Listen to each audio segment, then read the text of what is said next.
Wow. Hello and welcome to the Power of You. One more time with feeling. Yeah, exactly. And here we are with yet new stuff on the screen. So New it's working. technologies. We can I go. know. Yeah, we got it tailored now for Instagram feeds and LinkedIn feeds and Facebook feeds, and TikTok is also here. So yeah, it's very interesting. I got like multiple Blaines on the screen, so it's pretty cool. Yeah. Hey, you can never have too many Blaines. I know. That's what I've been telling. I know that. Oh, Lordy. Hey, what are we going to be talking about today? Yeah, we today are going to be talking about leadership styles, and the general conversation around the oxymoron, which is not well, I don't mean to call oxymoron, but the oxymoron of picking a single style. We're going to talk about leadership styles and the fact that as a leader, to be effective, you must master more than one style. Grasshopper. That's absolutely true. I mean, yeah, Ken Kersey. That was Ken Kesey. Oh, there you go. the acid Kool-Aid test here. But I remember situational leadership. Yeah, Blanchard and Kersey's the whole thing here. Situational leadership. What does a situation call on? Yeah, and that was a wildly successful program in its time. And it still has a whole lot of relevance. But the idea, things are moving so fast here. How do we know which hat to wear? What style is appropriate for the situation we find ourselves and our teams kind of wrestling with? So I'm looking forward to this. It's going to be a good conversation. This will be fun. They're always a good conversation. Oh, they're always a good. Yeah, I mean, hey, you can't go wrong with us. Look at who's talking. We're with us. I mean, you can't go wrong. So there you go. You can't go wrong with us. Can't go wrong. Can't go wrong. It's not a guarantee, but it's just a statement. There you go. Exactly. So the power of you, that's kind of where we're at here. Yeah. I'll just grab the screen and see what whoops. Well, that was unfortunate. I just clicked the wrong button and took all of there it is again. Okay. I got us back. There it is. We're here. Okay. There we go. Hey, I'm going to fuss around here until I get it right. It's the plethora of opportunities that they give us to turn a simple interface into something more complex. Yeah, let's complicate this. Exactly. We're going to add in more buttons than you've ever needed to do one simple thing. So there we go. So we start with blind spots. Blind spots. We always start with blind spots. Yeah, kind of. For the sake of what are we even having this conversation? Well, it's to address typically the blind spots that we find ourselves wrestling with. Right. And when we're thinking about leadership styles in being able to flexibly and effectively move from one style to another, a couple of things get raised here. One has to do with authenticity. Kind of how do I show up? And we're going to think of styles as kind of suits of clothes that you put on. Yeah, what's appropriate for the ballroom is not appropriate for the gym necessarily. Now, could you get away with wearing it at a gym? Yeah, you can wear your tuxedo to the gym if you'd like, but it's going to inhibit a little bit what you're able to do here, and you're certainly going to be causing people to question why are you here? Yeah, sort of the thing. You take the suit off, change the style, and all of a sudden you kind of fit in. And people will tend to listen to you more. Yeah, and it's a natural fit. Yes, you're probably not an enterprise. Well, you belong. There is that because who am I? Where do I belong? Yep, there's that question that must be answered every time. Who am I, and where do I belong? Yeah. And if we don't know the answer to that. So these 4 blind spots. Now, this is certainly not an exhaustive list in any way, shape, or form. But the ones that seem, and this is sourced directly out of the work that Doland and I've done for 90 years combined. Yeah, there seems to be some patterned blind spots that are present in most organizations and with most leaders with whom we coach. And one of them, we'll just kind of lead off with this, and you can read this as well as we can talk it. But Sure. confuse being available. I've always got an open door. My door is open. Come on in.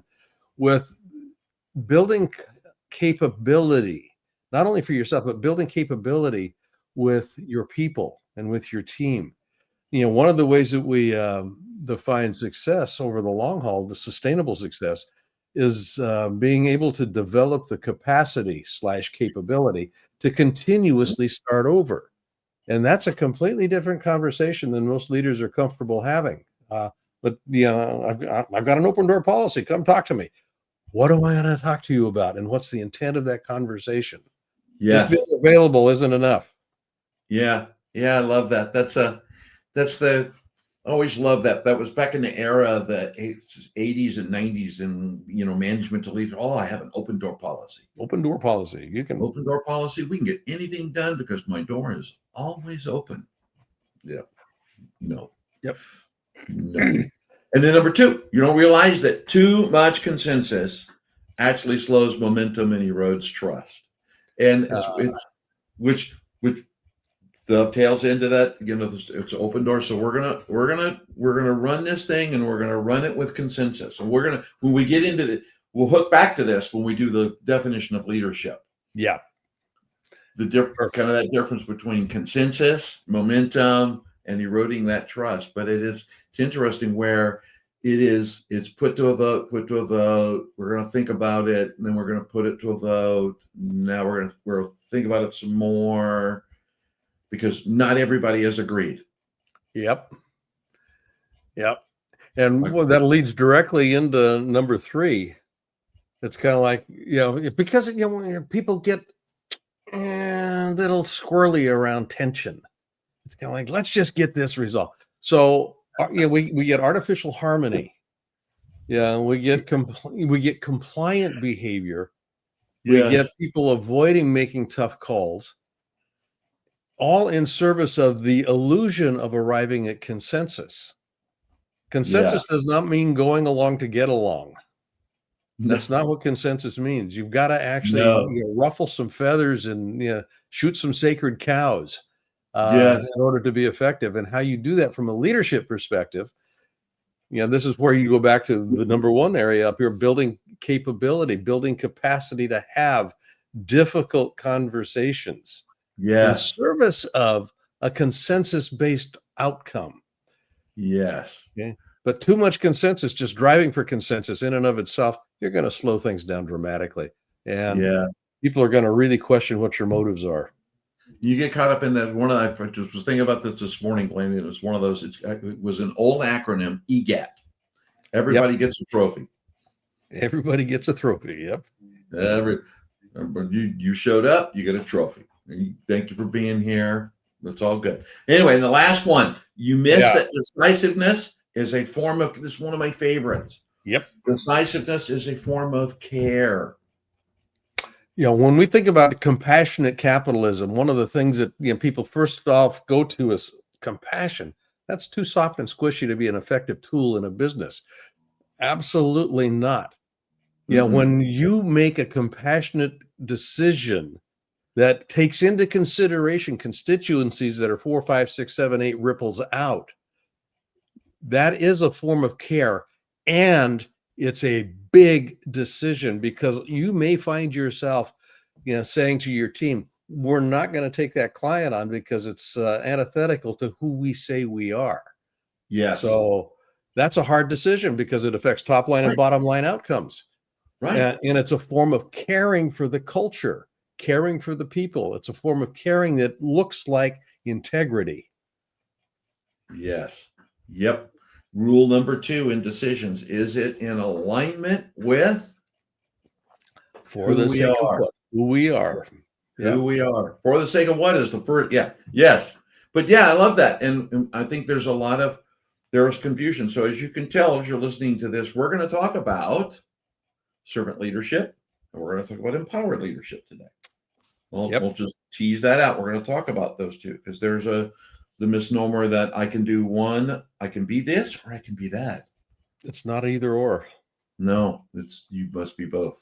Let's take a look at this. Let's do it. in the context of Oh, how your symptom. organization is running. Yeah. When you've got questions about what style of leadership is going to be most effective, oftentimes you can look to what's showing up in the Mm, organization, what's showing up on the team, what's showing up in the meetings. hmm. And these are symptomatic. And again, it's not this is not intended to be the four. This is the significant four that seem to emerge over and over again. When we're Yeah. looking at how organizations and leaders are not stepping up to what could be. And that's Yeah. what we're looking at here. Yeah. And as leaders, as you hear this, these are, Blaine, we talk about, notice what you're noticing, right? One of the things that we've got awareness, not that we're talking about that in our mastermind currently with our group, our Right. current cohort awareness, but it is that awareness. Symptoms are a component of awareness, and symptoms are what we notice. I see this inside of my organization. So I'll just the first one, right? Slow decision cycles. When leaders keep taking every opinion, asking for buy-in, avoiding conflict, decisions, stall, momentum dies. And we're talking a little bit about that from one of the roadblocks that we're just kind of going through.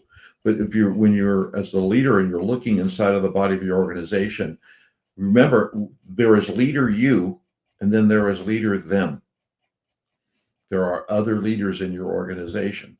So this is maybe an indicator of how you lead, but it's also an indicator how others are leading their teams inside of the body of the organization. So when you see these symptoms, you have to think about me, who am I, and then and what's happening from a leadership structure in my team, and approach those symptoms from both of those sides. For you, go look in the mirror. Exactly. Yeah. What's showing up here? How, yeah, you need to be, and we put this in the context of servant leadership and empowered leadership. Yeah. There's different ways that this shakes out in terms of decision cycles. Yes. Um, Oh yeah. yeah. So there's a point in time where you want to be able to say, okay, I'm going to just call the ball here. We're going to call the ball. Some of you aren't going to like the call that I'm making here, and we've talked about this enough. People are clear about for the sake of what they're clear, and we'll talk about that in a minute. But they're clear Mhm. about what's at stake. They're clear about what is being asked for. Now we're going to make a decision, and that decision is going to now generate some choices that people get to make. But my Mhm. role as a leader is to call the ball. Mhm. And And as you Yogi Berra said, they're not balls or strikes until I call them, and I'm going to call it Great here. quote. Great quote. Yes. Which puts you in a position of being uncomfortable, and it puts your team potentially in a position, particularly members on Oh, the team that want a voice and they want their way. So one of the symptoms that shows up, this one is very typical: comfort over capability, yeah. protective feelings. Yeah, this is where the sacred cows in the organization actually show up, and you want to Uh, be able to, where appropriate, put that cow out to pasture. oh, yes. Yes. Yeah. That poor cat. That poor cow. Yeah. Yeah. Yeah. Which is funny because the risk to the company, right? For symptom for leaders, as you think about that, the risk is really that last, right? Because feelings become more important than pushing growth. And when you're not growing, you're dying. Leadership is about movement. What kind of movement are you causing? Are you causing people to move into a cave and hunker down? Or are you actually causing them to reach and stretch and grow capability and competencies in service of, and we'll talk about this in a minute, for the sake of what? This greater outcome that we're Yeah. striving for. Yeah, and so number three, dependency instead of ownership. Look, when you're, this one's, I'll go quick on this, but over serving creates a team. And we're talking about from a servant leadership perspective, because there is a blend between the two, and we'll get into that. But over serving creates a team that waits to be rescued rather than taking initiative. Mm-hmm. Yeah. You Mom know, or number dad will fix it for us. Yeah, Yeah. one of my favorite things is a plaque that just no one is coming to save you. Yep. The cavalry went home. Yep. There's things that go into that, but it creates that dependency. And the dependency is, when dependency exists inside of your organization, it becomes a constraint. And that constraint in turn prevents you from movement. Movement in the direction that you would like to go, that you need to go. Otherwise, you're moving the other way. Yeah, when you become the bottleneck, or when the bottleneck appears, this is where this one shows up. There's dependency instead of ownership.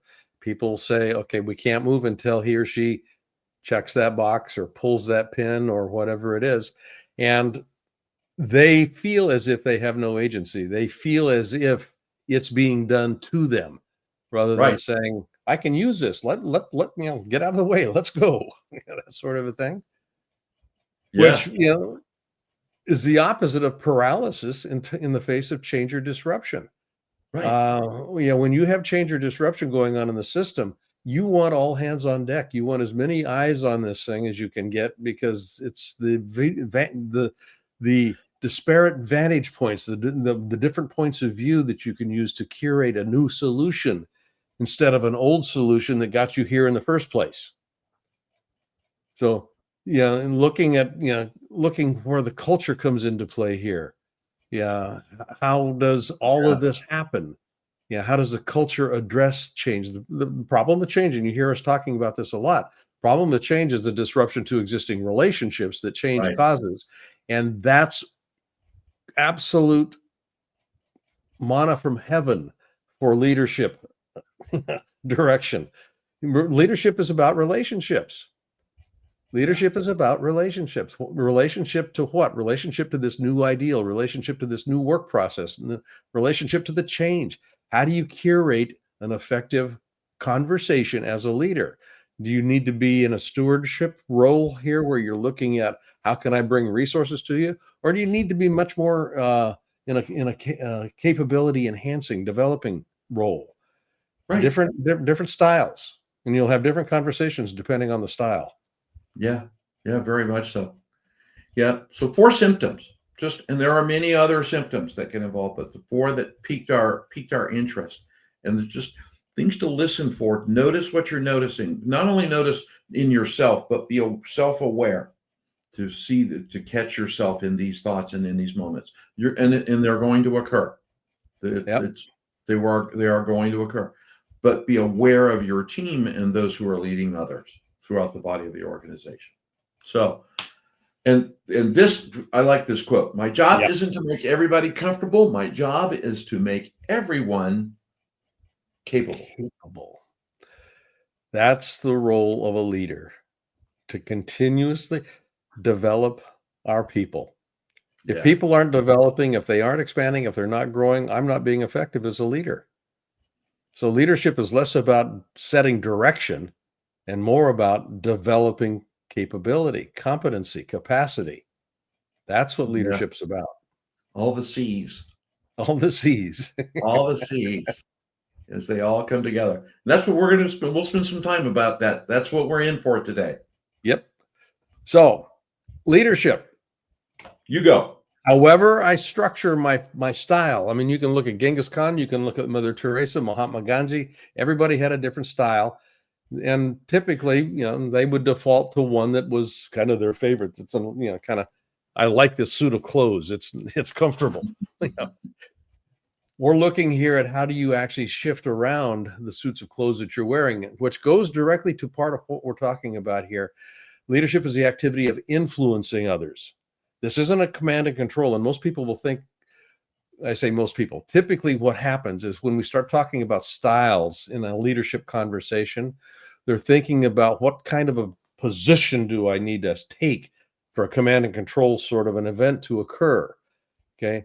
I need to be directive. I need to be step in.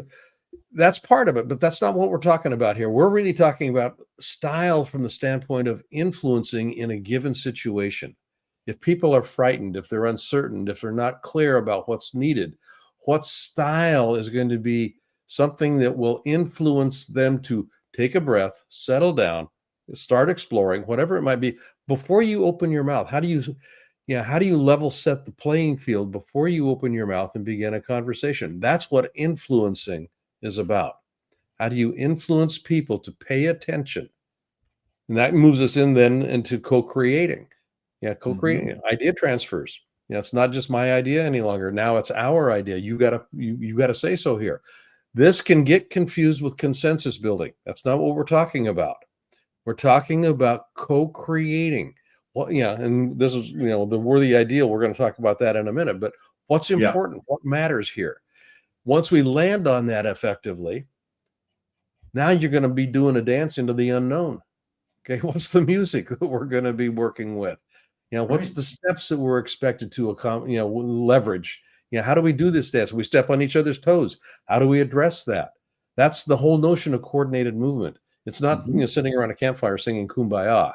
It's really hard work. It's kind of, how do we leverage this? How do we do this? And for the sake of what? Why are we doing this? That's the worthy ideal. And it's not a 10% revenue increase. I will tell you right now. It's not moving the pallets more effectively from point A to point B so that we can get a reduction in the cycle time. That's not what we're looking at here. We're talking about something that we talk, that we deem as a worthy ideal, which. Well, to your point, as you're talking about it, a lot of, I think, organizations, look, for those of you who are watching this with us now at this point in time, this is tail end of mid-ish, we're heading into Thanksgiving week in November here in the US. And which means a lot of you are spending your time into budgets and planning, which means you're doing vision, strategy, tactics. Where the ideal is not vision, strategy, tactics. Where the ideal is what matters, what inspires, what is that spark, what is that in the thing that you're moving towards. It is not to you. I love that we haven't brought the forklift driver up for quite a while. That forklift driver who's moving. He retired. We brought him out of retirement. I know. I'm gonna get me a forklift, park it in my office, see if my wife notices. But it is that, when you're we all have the tendency, and I've been guilty of this before, going through the momentum. We get hung up on what do I need. What do I need? And need is a powerful word. There's a power of you right there. What do I need? Right? Not what is the worthy ideal for the sake of. And that is what for the sake of. And if you're doing this plan with vision, strategy, tactics, and you haven't identified the worthy ideal, what matters? What is the inspiration? What gets your team up out of bed in the morning? And it's unique. You can't tell them. It's unique for every single person. Inevitably, the plan that you cook, it may succeed, but it won't be sustainable. And it may succeed and it will collapse because you've not tapped inspiration or imagination. So the worthy ideal, and those two pieces, leadership and worthy ideal, go hand in hand. Absolutely.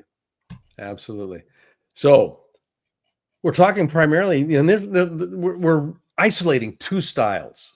Okay, there's a number of different styles. I mean, you got a whole closet filled with different costumes that you could put on. Let me go to my shelf. Hang on. Let me go to my shelf and see what we got. But the two that are most prevalent today in today's world are servant leadership and empowered leadership. The enlightened leader, the empowered leader. Two different styles. They're all in service of that definition that you saw just on the previous slide. Influencing others in order to co-create coordinated movement in pursuit of a worthy ideal. How you do that stylistically makes a difference. And part of why we look at styles is we're looking through the lens of something that we call elegance. And elegance has to do with minimal unintended consequences. When I make a move, when I ask something to happen, when I show up in the room, how much angst do I call? How many unintended consequences spin out of what I just did or said that I have to go back and clean up? The more you can pay attention to elegance as a litmus test, the easier it is to make decisions about what's required of me right now in terms of how I'm presencing myself. How I'm appearing in this environment. And that's where servant leadership has some attributes to it. Empowered leadership has some attributes to it as well. And they are different. Yeah, they're really different. And I think it's important. And that's why I love this conversation today, Blaine, because I think it's really important for leaders. Leaders, we can have a tendency to follow shiny things. Not that they're both shiny, but when we find things, we have a tendency to go all in on a particular methodology or all in on a particular approach. And leadership is a mastery. It's an exercise in mastery. And it is developing the ability to practice both and know which pieces matter.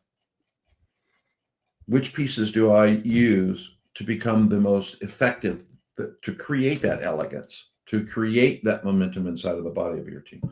And empowered leadership, right? It's the approach, developing capability, driving clarity, making sure. So if you look at the definition, right, just look at the bullets: encourages collaboration and openness, builds resilient, capable teams, reduces fear and increases psychological safety, increases ownership and accountability.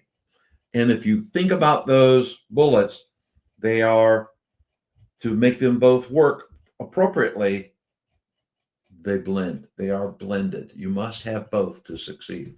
Yeah. So you can't do one or the other by itself.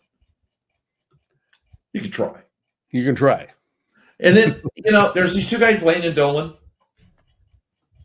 And I just, look at us. How can you go wrong?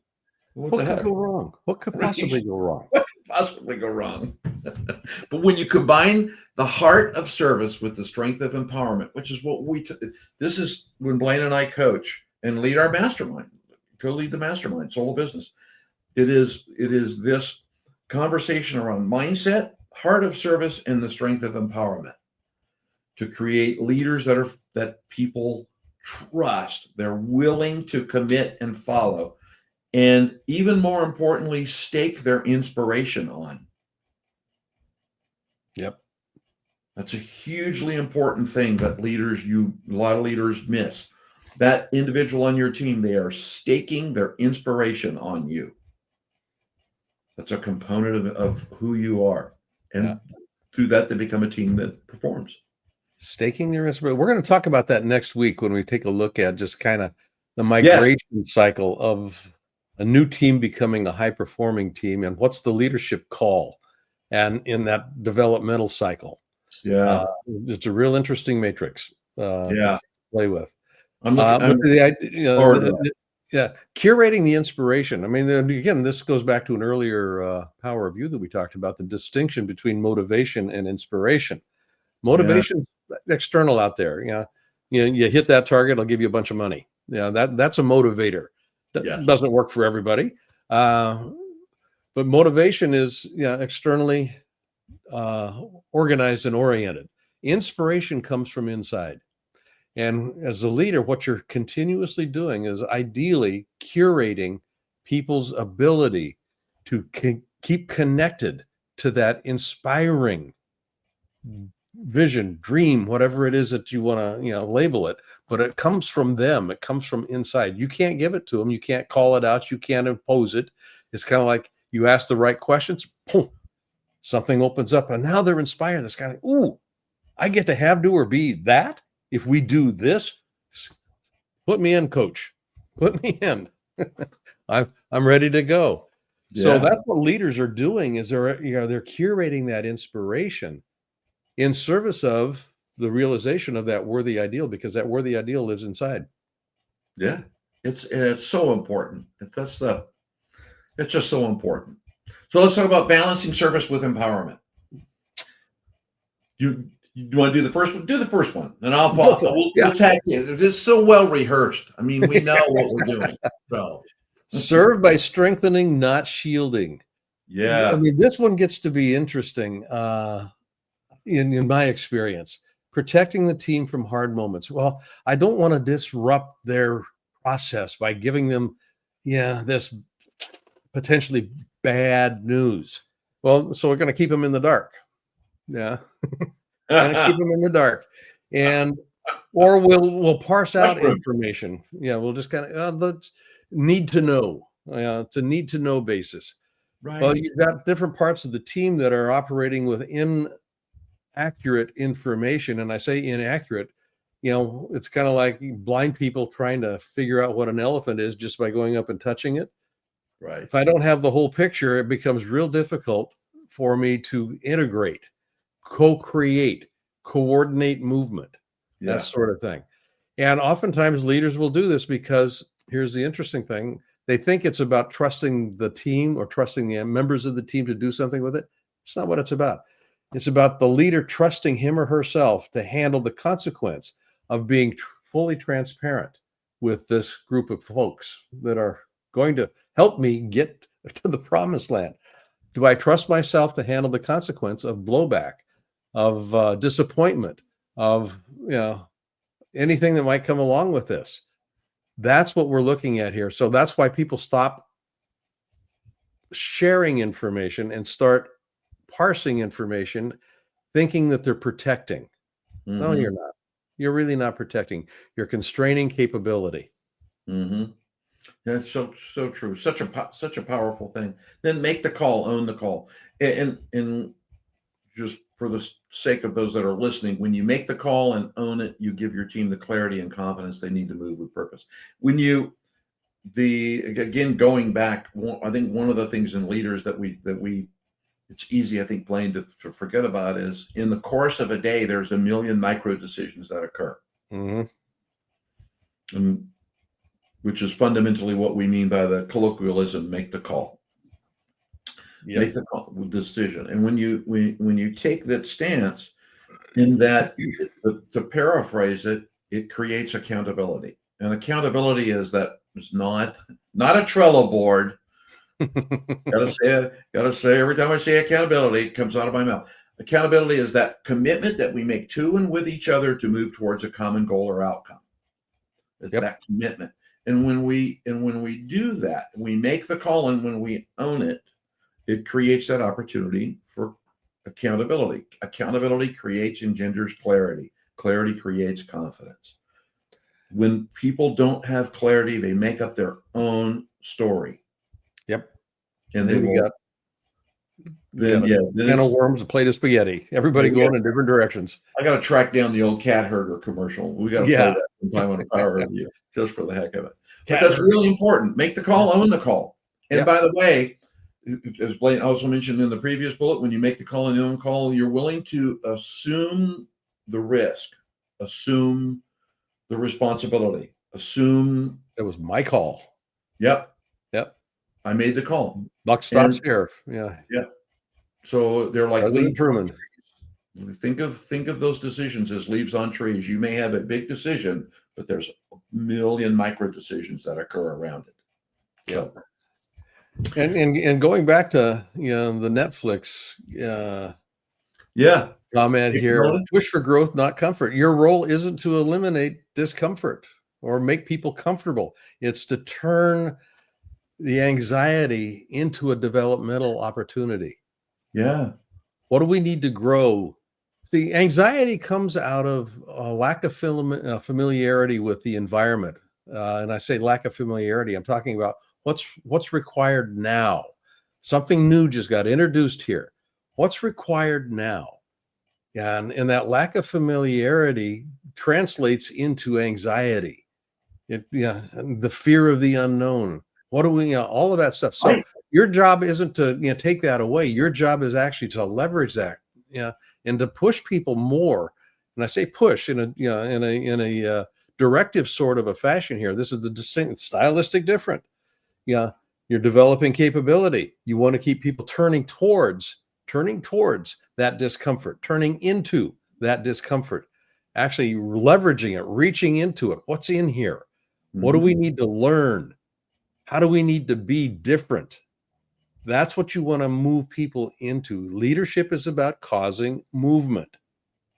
And there's two directions you can move: towards something or away from something. Yeah.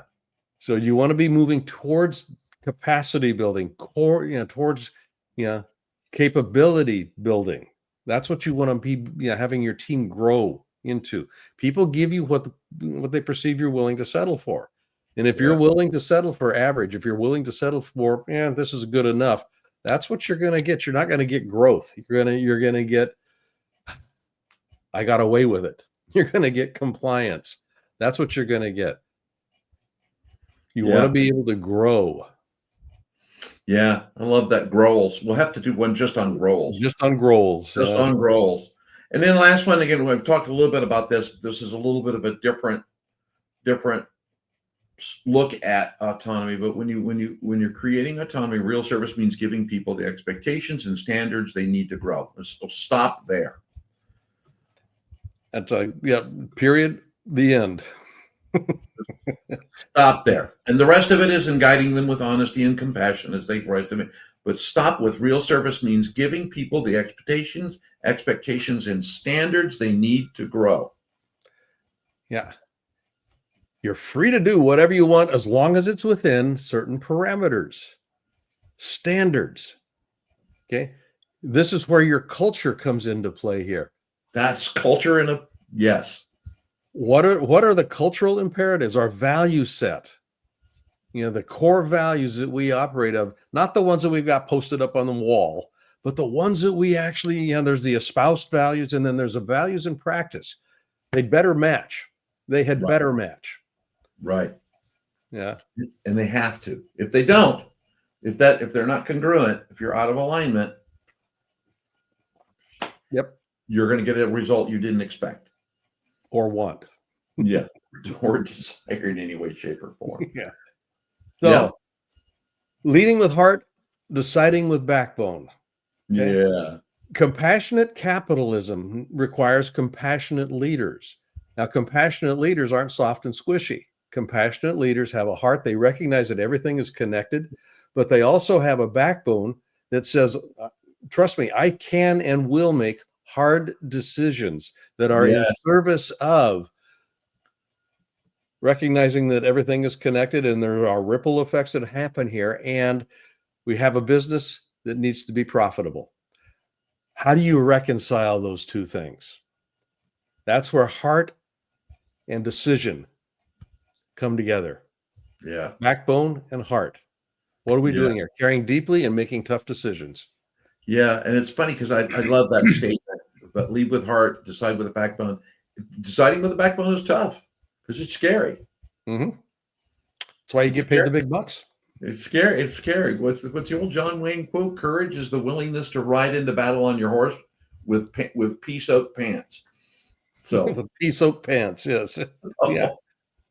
So decide with backbone. Then replace how can I help with how can I grow you? One of the I love that. You touched on this earlier, Blaine, when you were talking about the definition of leadership, the difference between co-creating, which is not consensus. I'll restate that. You said it. I'll say it again. Co-creating is not consensus. And command and control. How can I help it cracks the door into command and control. Because how can I help means what you're fundamentally asking, what role do I take? What do I do? That is the translation there. When you say help, it means what do I do? So how can I grow you? Which is seeking to help that person develop capability, capacity, the C's that we talked about earlier. So that's a very important differentiation. And as a leader, a lot of times we get hung up in velocity. We're hung up on the velocity of there's a feeling this is urgent. Therefore, I must deal with this now today. So I'm going to help. Yep. Which means I'm going to tell you. Which is, So, I mean, stylistically different. Yeah. Very different. Very different. I mean, just imagine, how can I help you? What comes to mind in terms of a style of leader? Yeah. That kind of, How can I grow you? What kind of a leader stylistically comes to mind? And the differences may be subtle, but there are differences. Oh boy. There are differences. Yeah. So growth. And those differences kind of come back into clear standards. Okay. Yeah. I've got a standard. Servant leadership has a standard around it, which has to do with, how can I be of service here? How can I get you the resources you need in order to do the job that you're being asked to do? That, those sorts of, how can we support? How can I set it up so that the team is supporting? I mean, all of those sorts of things kind of come into play here. Setting standards for an empowered leader, one that is focused on empowering, shows up in a different way. Mm-hmm. There's still standards here. The expectation about, you can do this. Okay. Don't know how you're going to go about doing it. I trust that and this is where I step back. I trust that you will let me know what you need. And then we can find a way to make that accessible to you or not. And if it's or not, you'll know why. Right. Okay. All of that kind of comes into play here. And it's all organized around for the sake of what? And then the people decide the best how. And I become a resource mechanism for them, either in terms of enforcing certain standards and guidelines or providing access to resources that they couldn't get on their own. That sort of stuff comes, you start weighing at in a very interesting way. Yeah. I love that. I love that statement. It's kind of like leaders, as you listen to this, I want you to sit up straight in your chair, put your feet flat on the floor, raise your shoulders, close your eyes, and repeat after me. They will not do it the way you do it. What?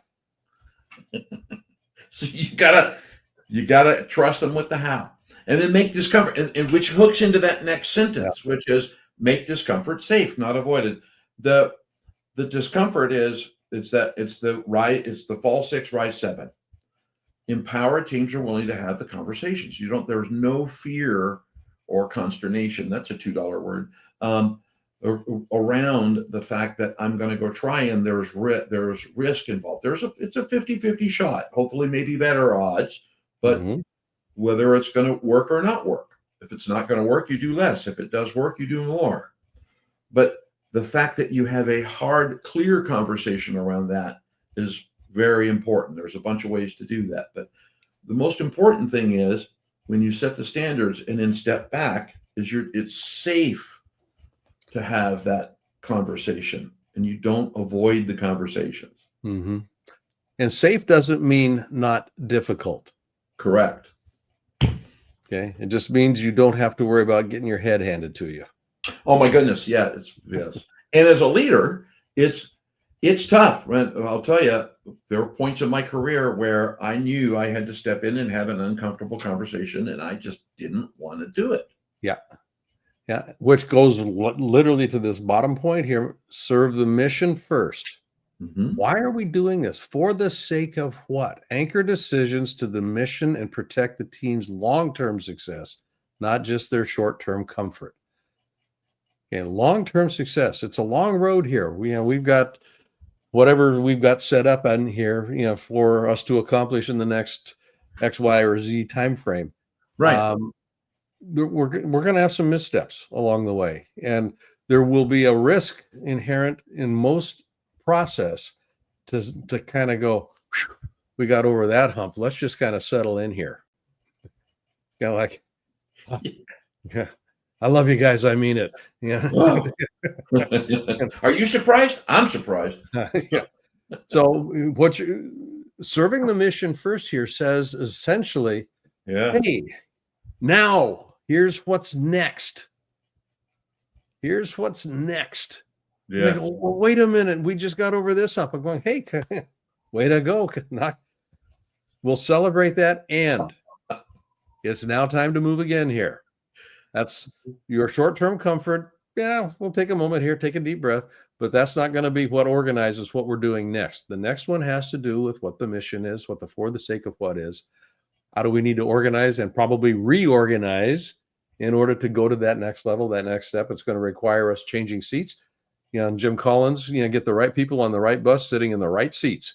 Perfect example. You're going to start playing musical chairs, which is going to have people be uncomfortable a little bit. Yeah. Roles, not jobs. Yep. Yeah. Love that. But yeah, that's it. So why do you have to master both? So why are we talking about this? I was thinking about this, why are we talking about this? When servant leadership without strength leads to dependency. Strength without service leads to burnout and fear. And if we just take that sentence, it's crystal clear. You must do both. There are times when you do both, and when you're unsure of which one of the approach, that's that's a conversation around your capability as a leader, and you can learn those, you can master that. And it's also a question of what does the team need from you right now situationally. We go back to Kersey Blanchard's whole notion on situational leadership. Yep. Next week's Power Review, we're going to actually address this question about what does the situation call on, so that you've got more of a roadmap. This session today is more about here's why. It's going to be useful to pay attention to situationally driven stylistic shifts in your leadership approach. Next week, we're going to be talking about what are some of the situations that can trigger a shift or a need for a shift, and what are those shifts that you're going to be wanting to pay some attention to. So servant leadership without strength leads to dependency. So one size doesn't fit all. Nope. Well, because you start getting dependency built into the system, all of a sudden competency, competency, performance starts to denigrate. Strength without service, you get burnout and fear. Capability, competency, performance start to denigrate. You got to be flexible here, and you got to know how to work with both of these styles. Because people perform at their best when they feel supported and challenged to grow. They do. And this is why one size won't fit all, because you get people over a hump. And if you haven't shifted style, you're not actually setting them up to grow again. Okay. You may be setting them up to feel supported, but if they're not set up now to grow, or if you've set them up to grow and they don't have the experience of being supported, to Doland's point earlier about feeling safe, all bets are off. People aren't going to perform at their best in either of those two scenarios. No, I love that. And that sentence actually calls for both supported and challenged, passionate, servant, and empowered. Challenged is empowered. And then consensus moment, crisis moments, coaching moments. We lead into that. We're going to, that was our teaser for yet another teaser for next week. What are those moments, right? How do you know? And it's as a leader, you may be thinking, God, these guys it's a lot of stuff. How do I know when to do what? Be here next week. We'll talk. We'll spend more time in that. But consensus moments, crisis moments, coaching moments. There are consensus moments. They serve a purpose. That's not a co-creation moment. Crisis moments, coaching moments, and there are the styles that you must apply from both. Yeah. And trust is earned through care. Respect is earned through decisiveness, and empowered cultures depend on both. People will give you what they perceive you're willing to settle for as a leader. You set the ceiling on what they're going to be doing. They will rise only to the point that you have gotten yourself to, in the role in which you're occupying that leadership role. The more flexibility you have in styles, the greater latitude you're going to have in terms of moving that ceiling. And care and respect and trust, all of that stuff will start to come into play. Yeah. And you can't have trust and respect without either of those. They don't exist. They don't exist. And then the last thing we'll talk about today is when you blend compassion with clarity and support with standards, people don't follow you out of obligation. They follow you with confidence. Yeah. One of the most important things as a leader is in instilling in your team, and it harkens all the way back, I think, Blaine, to the definition of leadership, where we're influencing others to co-create. It is how we show up, who we are, who I am, who do I be today, what do I do to co-create in order to have that worthy ideal as we move that. And if that's clear, your team will follow you with confidence. We've all been in positions where we've been in an organization where we've had a leader either directly above us or somewhere in the organization where candidly we've looked and said that person has no idea what the hell they're doing. Yep. To use a technical term, and because it is Thursday, and the intuition, if you hear that, when you hear that, notice what happens to you physically. You clench. Yep. You constrict. Your stomach clenches. All of those things going on. Those things happen when it's a physical indication of lack of confidence. Yeah. The tagline on the book, Compassionate Capitalism, is a journey to the soul of business. Mm-hmm. And the journey to the soul of leadership is kind of the same thing here. When you start tapping It into the is. soul, this is where inspiration lives. Inspiration lives in the soul, and this is not in a religious context. No. The soul is the blueprint for what can happen next. The soul contains the blueprint of expression, fulsome expression. And when leaders are tapped into their soul, when they're tapped into their soul and they're looking to express themselves, express their idea for what's possible, that's inspiring. And people will follow your soul before they'll follow your role. So you want to be able to open up your access to your soul. People, we work through connections, and we connect to others through possibilities. We connect through possibilities, and possibilities are amorphous. Possibilities, it's kind of like, what's in here? We disconnect through certainty. There's a real interesting paradox on this.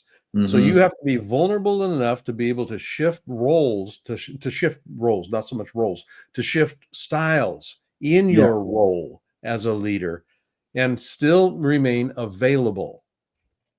To still remain available. So certainty will close that availability down. Vulnerability will open it up. When you're tapped into your soul, that's where you're actually most vulnerable, because now you're expressing from something that matters. And when something matters, it's at risk. And leadership is a risk inherent proposition. Oh boy. So there. Ba-ba-ba-ba. So this is the said. power of you. That's power of you for this week.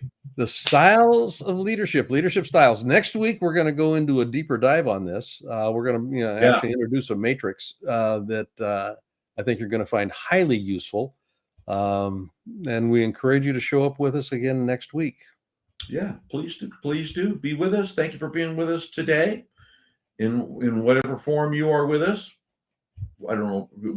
I'm not going to define what that means, but we're happy in whatever form you're here. Dr. Bartlett, it's such a good conversation.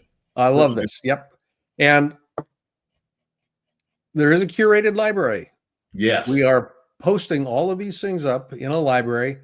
Every power of you is present. The ones that you're watching right now will be up for probably about a week or so, accessible on the different channels that you find it on. Yeah. But you can find more of these. You can find actually all of these when you go to the power of you. And that's, you see the clicker down here, or the Sharon down here. We just changed it. There it is. Curated library. Feel free to take yourself over there and take advantage of it. We've got over 40 different powers of you now available. And you can get access to it just by going right to that URL, leader.blainebartlett.com/power of you, power hyphen. There you go. Hyphen of you. Power of you. So that's what we're looking at. You have access to it. That's a Pheno invitation. Yeah, go poke around if it's something that you think would be interesting for yourself and or for your teams. Mm-hmm. And these are great conversation starters. Yeah, if you want to have an exploration with your team about what's up. Yeah. What are we doing here? Take advantage. Yeah, feel free to just download it and use it as a conversation starter in a team meeting. Perfect.